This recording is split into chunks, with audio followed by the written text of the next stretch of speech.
मैं कीर्ति Paroha 12th biology की class में आपका बहुत स्वागत करती हूँ। और बच्चों, आज हम बहुत इजी टॉपिक है जो आपके यूनिट 5 का, जिसका नाम है जैव विविधता एवं संरक्षण, बायोडाइवर्सिटी एंड इट्स कंजर्वेशन। इस पर हम कुछ इंपॉर्टेंट बिंदु हैं उस पर डिस्कस करेंगे और उससे रिलेटेड ऑब्जेक्टिव टाइप के क्वेश्चन आंसर डिस्कस करेंगे। तो चलिए बच्चों, शुरू करते हैं इसके इंपॉर्टेंट पॉइंट्स पर। सबसे पहला है, किसी क्षेत्र विशेष में पाई जाने वाली प्रजातियों की अधिकाधिक उपस्थिति या जैव समृद्धि को जैव विविधता कहते हैं। जैव विविधता से तात्पर्य किसी परिभाषित क्षेत्र में पाए जाने वाली सभी समष्टियों, प्रजातियों एवं समुदायों से है। बहुत सिंपल है बच्चों कि किसी भी क्षेत्र विशेष, पर्टिकुलर कोई एरिया है, जैसे जबलपुर है, जबलपुर के अंदर भी बहुत छोटे छोटे एरिया अपन ने बना लिए और वहां पर कोई भी प्रजाति कितना ज्यादा उपस्थित है, कौन कौन सी प्रजातियां वहां उपस्थित हैं, चाहे वो प्लांट्स में हो या वो एनिमल्स में हो, या उसमें कौन कौन सी जैव की समृद्धि है, उसको जैव विविधता कहते हैं। इससे तात्पर्य क्या होता है कि किसी निश्चित क्षेत्र विशेष में पाए जाने वाली सभी समष्टियों, प्रजातियों एवं समुदायों से है। बिल्कुल सिंपल डेफिनेशन है और ये 2 मार्क्स के क्वेश्चन में बच्चों आती है। सो इसको बहुत इंपॉर्टेंटली आप अच्छे से याद कर लेना। फिर इसके बाद जैव विविधता, विविधता यानी डाइवर्सिटी, यानी अलग अलग भिन्नता उसमें। तो उसमें क्या भिन्नता होगी, तो किस प्रकार से हम उस भिन्नता को नापेंगे? आनुवांशिक रूप से, प्रजाति रूप से, पारिस्थितिकीय रूप से विभिन्नताएं जो हैं वो जैव विविधता के अंतर्गत आती हैं। मतलब जैव विविधता में कितनी भिन्नताएं हैं? आनुवांशिक वाली, प्रजाति वाली और पारिस्थितिक विभिन्नताओं से है। जैव विविधता शब्द का प्रयोग सर्वप्रथम किसने किया था? एडवर्ड विल्सन ने किया था। जैव विविधता को 3 श्रेणीबद्ध स्तरों पर व्यक्त किया जाता है। माने 3 टाइप ऑफ कैटेगरी है जिनको अपन करते हैं। जिसमें पहली है आनुवंशिक विविधता, माने जेनेटिकली क्या डिफरेंशिएशन है उनके बीच में। दूसरा प्रजाति व्यवस्था, स्पीशीज लेवल पे, जाति लेवल पर उनमें क्या है विविधता। और तीसरी जो है वो है वातावरणीय के आधार पर, अर्थात पारिस्थितिकीय विविधता, इकोलॉजिकल डिफरेंसेस। अब हम नेक्स्ट पॉइंट डिस्कस करते हैं कि किसी प्रजाति विशेष में आनुवांशिक विभिन्नता किसे कहते हैं, अर्थात जीनों की कुल संख्या या डीएनए बहुरूपता को आनुवांशिक विभिन्नता कहते हैं। जो किस लेवल पे होती है आनुवांशिक विभिन्नता? जेनेटिक लेवल पे, डीएनए लेवल पर होती है। प्रजाति विविधता क्या है? प्रजाति विविधता किसी क्षेत्र विशेष में पाए जाने वाली प्रजातियों की कुल संख्या, उसको हिंदी में प्रजाति समृद्धि का नाम दे दिया है। तो प्रजाति विविधता हो जाएगी कि प्रजाति कितने प्रकार की यहाँ पर पाई जा रही। नेक्स्ट हम देखें तो पारिस्थितिकीय विविधता, इकोलॉजिकल। इकोलॉजिकल रूप से भी क्या है, पारिस्थितिक अलग अलग रहते हैं। जैसे रेगिस्तान की अलग पारिस्थितिक तंत्र होता है, जल का अलग पारिस्थितिक तंत्र, स्थल का, मैदानी क्षेत्र का अलग होता है, वन क्षेत्र का अलग होता है। तो पारिस्थितिकी विविधता का तात्पर्य किसी क्षेत्र में पाए जाने वाले तरह तरह के पारिस्थितिक तंत्रों से है। पारिस्थितिक विविधता रिलेटेड विद पारिस्थितिक तंत्र से है। जैसे रेगिस्तान, वर्षावन, गरान, मैंग्रोव, प्रवाल भित्ति, कोरल रीफ, आर्द्र भूमि, ज्वार नदमुख, एस्चुरी तथा एल्पाइन शादल, मीडोज आदि की विविधता जो है वो पारिस्थितिक विविधता कहलाती है। कुल मिला के कुल टोटल ये हो गया कि पारिस्थितिक विविधता रिलेटेड विद पारिस्थितिक तंत्र। IUCN का पूरा नाम क्या है? That is also very important और ये 1 मार्क्स के क्वेश्चन में आता है। IUCN का पूरा नाम है I for international, U for union, for C for conservation of nature एवं नेचुरल रिसोर्सेज। अगेन फिर से आप साथ में बोलिए, IUCN international union for conservation of nature and natural resources. International यानी अंतरराष्ट्रीय संघ, किस चीज के लिए? संरक्षण के लिए, प्रकृति एवं प्राकृतिक संसाधनों के संरक्षण हेतु। तो ये है IUCN का फुल फॉर्म। नेक्स्ट देखें, IUCN की 2004 की रिपोर्ट के अनुसार पादपों की कुल संख्या कितनी है? प्लांट स्पीशीज 1.5 मिलियन, परंतु बहुत सारी प्रजातियां अभी भी रिपोर्ट नहीं की जा सकी हैं। रॉबर्ट मोए जो हैं उनके द्वारा बताया गया है कि वैश्विक जाति विविधता यानी पूरे वर्ल्ड लेवल पर जो जातियों की विविधता है वो कितनी है, 70 लाख या 7 मिलियन मापी गई है। पृथ्वी पर कुल आकलित जातियों में जितनी भी जातियां देखी गई उनमें 70% जंतु यानी एनिमल्स हैं, और कुल जंतुओं में उस 70% के अंतर्गत भी 70% इंसेक्ट या कीट प्रजाति आती है। यानी कीट प्रजाति जो है वो सबसे ज्यादा कैसी है, डोमिनेंट है।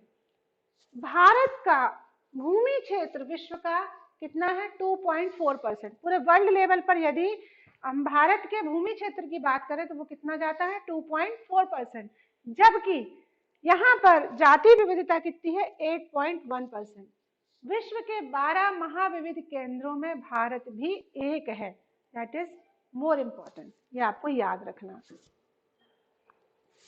भारत में अधिकतर भूभाग उष्ण कटिबंधीय क्षेत्र में है।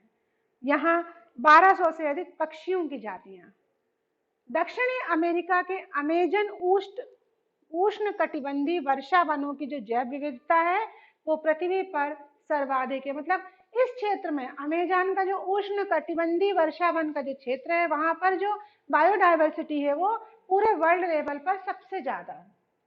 महान प्रकृतिविद जो थे अलेक्जेंडर वॉन हम्बोल्ट का कहना था कि कुछ सीमा तक किसी क्षेत्र की जाति समृद्धि अन्वेषण क्षेत्र की सीमा बढ़ाने के साथ बढ़ती है।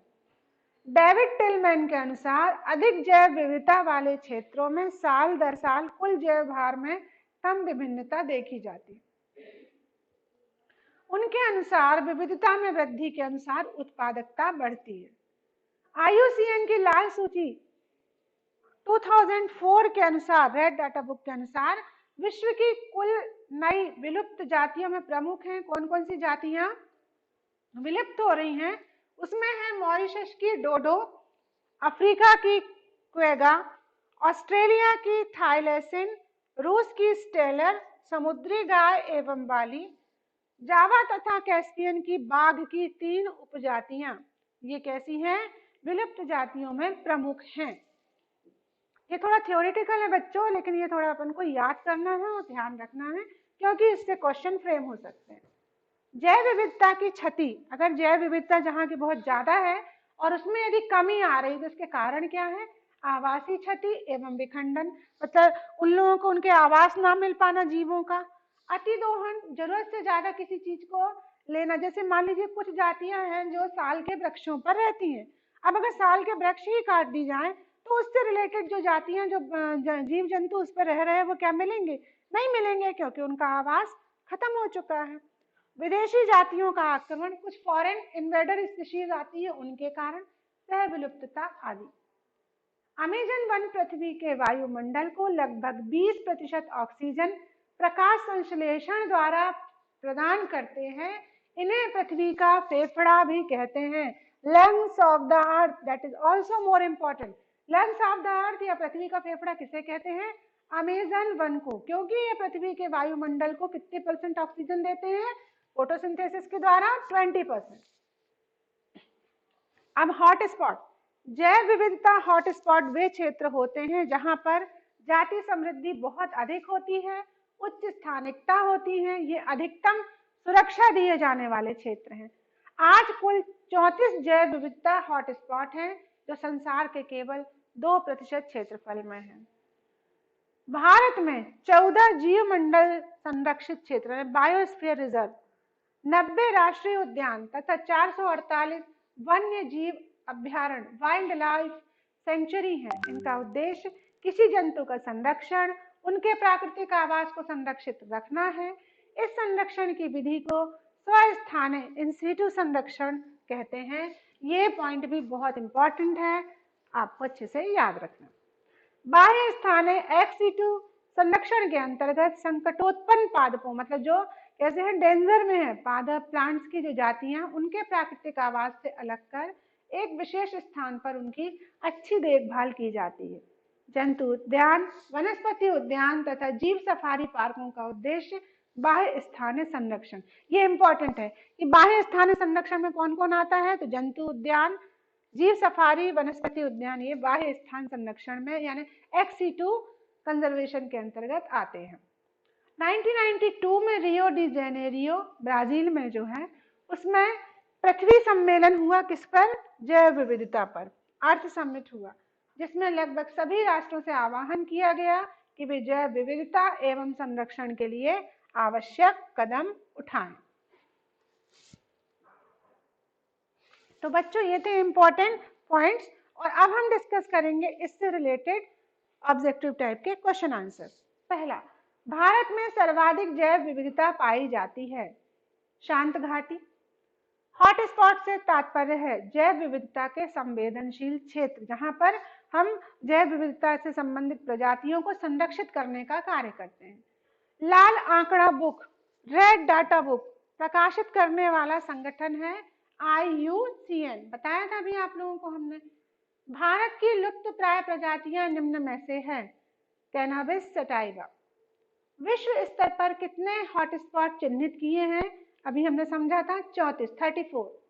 किस प्रकार की जैव विविधता का उपयोग प्रजनन कार्यों में किया जाता है? रिप्रोडक्शन से रिलेटेड है, इसलिए इसमें आएगा आनुवंशिक विविधता। नेक्स्ट देखो बच्चों, निम्नलिखित में से किस वन को पृथ्वी का फेफड़ा कहा जाता है? Lungs of the earth. यहाँ पे आंसर है अमेजन वर्षा वन। निम्नलिखित में से कौन सी भारत की एक संकटग्रस्त प्रजाति है? इसमें पूरी है, रावल्फिया सर्पेंटाइना, सेंटेलम एल्बम, साइकस बैडोमी। इसमें आंसर आ जाएगा उपर्युक्त सभी। 9th देखो, निम्नलिखित में से सर्वाधिक जैव विविधता वाला परितंत्र है? Coral reef. 10वां देखो, निम्नलिखित में से किस क्षेत्र में मौसमी परिवर्तन निम्नतम होंगे? यहाँ पर मौसम चेंज कम होंगे, तो आंसर है उष्ण कटिबंध में। 11th, निम्नलिखित में से किस समूह में संकटोत्पन्न प्रजातियों की संख्या सबसे अधिक है? किस समूह में है? कीट प्रजाति में। निम्न में से किस देश की जैव विविधता सर्वाधिक है? Answer Brazil. 13, निम्नलिखित में से कौन जैव विविधता की हानि का कारण नहीं है? आंसर जंतुओं को जंतु उद्यानों में रखना। तो बच्चों ये थे आपके इंपॉर्टेंट क्वेश्चन आंसर, जो कि एग्जाम की दृष्टि से बहुत महत्वपूर्ण है। नेक्स्ट वीडियो में हम short answer type question answer discuss करेंगे। थैंक यू बच्चों।